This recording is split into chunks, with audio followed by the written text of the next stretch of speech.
PLL stock analysis and price predictions for Piedmont Lithium. Is it a buy or not? Watch this very brief short 1 minute video till the end, find out. Looking at this, I like it. You know, I'm looking to take it further up, but I'm the only person in this space that has 44,000 videos and 5 years of experience all documented. So I've seen what's working for me and what's not.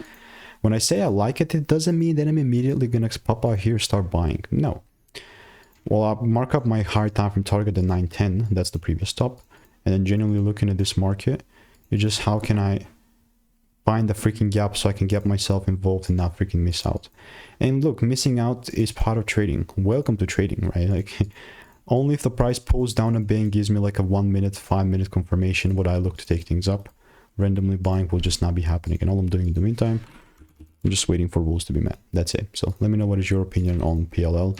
And if you want to stay tuned and get free money making emails and insights, click the first link in the description, and I'll see you in the next one. Goodbye and enjoy.